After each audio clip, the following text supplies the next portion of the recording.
Le secret du limogeage d'Eugène Richard Gazana, argentier de Kagame et représentant du Rwanda à l'ONU. Pour la grande majorité des pays, le poste d'ambassadeur auprès des Nations Unies à New York est souvent réservé aux hommes de confiance des chefs d'État ou des premiers ministres, selon le régime politique. Et à la fin du mandat, ces hommes de confiance sont souvent gratifiés d'une promotion ou d'une toute autre forme de récompense.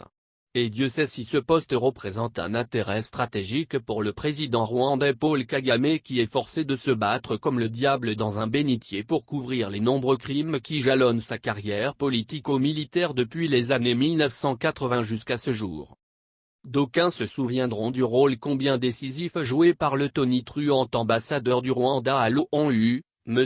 Eugène Richard Gazana, connu comme l'homme de confiance de Paul Kagame et son argentier. Mais depuis le mois d'août 2016, ce bouillant ambassadeur rwandais a brusquement disparu de la circulation et devenu aphone.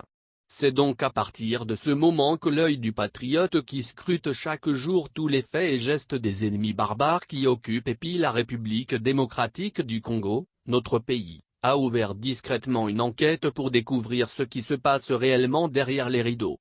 Et grâce aux sources évoluant dans l'entourage immédiat du tyran rwandais Paul Kagame, nous avons pu remonter cette histoire jusqu'aux vraies origines du limogeage d'Eugène Richard Gazana. Mais revenons quelques années en arrière pour mieux comprendre les tenants et les aboutissants de cette affaire. Bref rappel historique.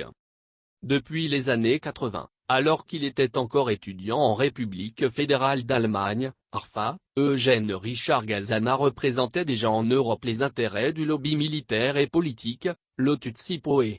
Il fut ensuite membre de la National Resistance Army, NORA, aux côtés de Yoweri Museveni et Paul Kagame lors de l'attaque de l'Ouganda en 1986.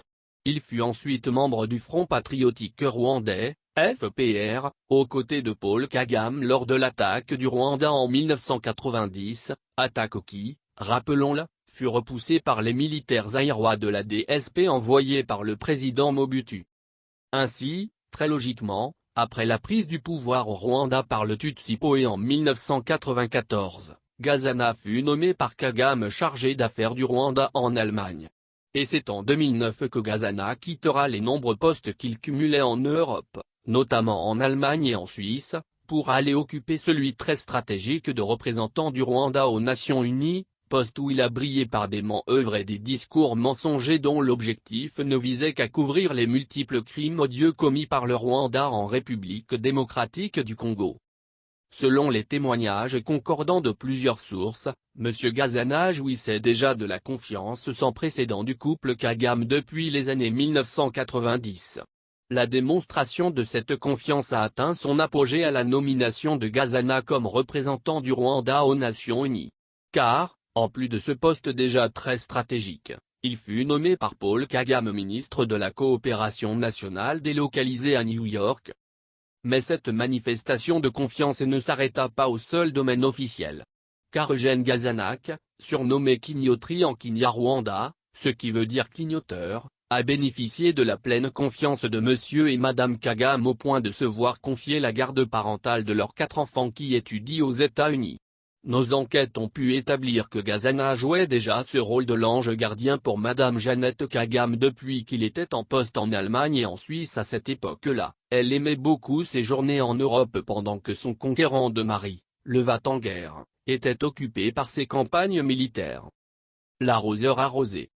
Alors que Paul Kagame se lançait dans des conquêtes hégémoniques pour élargir son empire Imatutsi au-delà des frontières du Rwanda, il ignorait totalement qu'un autre conquérant et prédateur de son genre se lançait à l'assaut de son foyer.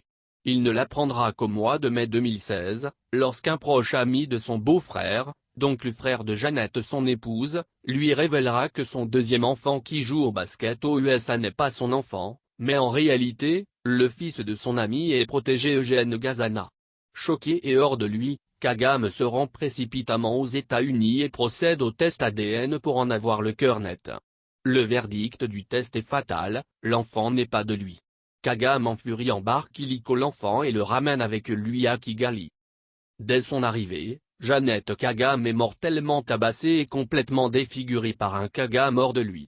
Elle n'a eu son salut que grâce à l'intervention rapide des 20 militaires commis à sa garde, et qui ont réussi à l'arracher des griffes de son mari, à l'exfiltrer et à la faire réfugier chez ses parents. Ils y ont ensuite opposé une farouche résistance aux militaires envoyés par Kagame pour la récupérer de force. Voyant sa mort venir, Jeannette Kagame lança un appel SOS au président Yoweri Museveni qui débarqua aussitôt pour éteindre le feu. Il est parvenu en effet à convaincre son homologue et frère rwandais à ne pas commettre l'irréparable. Le 10 août 2016, Paul Kagame réunit le Conseil de ministres au cours duquel il décide le limogeage et le rappel immédiat de M. Eugène Richard Gazana à Kigali. Mais Madame Jeannette Kagame appelle le père de son enfant et lui conseille vivement de ne pas commettre l'erreur de revenir à Kigali où il sera certainement tué. Seulement, Kagame n'avait nullement l'intention de tuer Gazana avant de récupérer son pactole. Car en plus d'être le gardien de sa femme et de ses enfants, les vrais et les faux, Gazana était surtout son argentier.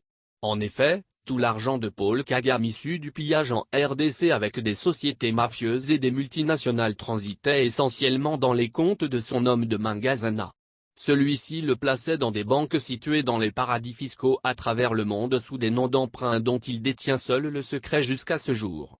Ainsi, l'énorme butin que Kagame a amassé de son pillage en RDC a été à son tour détourné par Gazana. L'arroseur a été ainsi doublement arrosé, sa femme d'un côté et son argent de l'autre lui ont été chippés par un autre filou plus malin que lui. Les derniers commentaires de The Rwandan du mois d'août 2016 signalaient que l'ancien ambassadeur du Rwanda aux Nations Unies est toujours aux USA, mais il n'est plus dans la résidence officielle et il s'apprête à s'exiler en Allemagne où il posséderait des biens immobiliers. Personne ne dit qu'il l'a vu. S'il est vrai que Gazana a filé à l'anglaise et cela coule douce quelque part avec l'argent du Congo volé par Kagame, nous nous interrogeons toujours sur le sort du fils de Gazana ramené à Kigali par Kagame. Nous osons croire que sa mère a pu parvenir à le mettre en sécurité, hors de la portée du tyran cocu. Quant à nous, nous poursuivons inlassablement notre enquête pour localiser Gazana, car nous sommes essentiellement préoccupés par la destination qu'a pris l'argent des biens pillés en RDC par les barbares venus du Rwanda ainsi que leurs complices. Tant il est vrai que nous sommes déterminés à récupérer par tous les moyens, après la libération de la République démocratique du Congo, tous les biens appartenant au peuple congolais et qui ont été pillés et emportés par des vandales et des barbares. À bon entendeur. Paris, le 30 avril 2017. Candide Okik.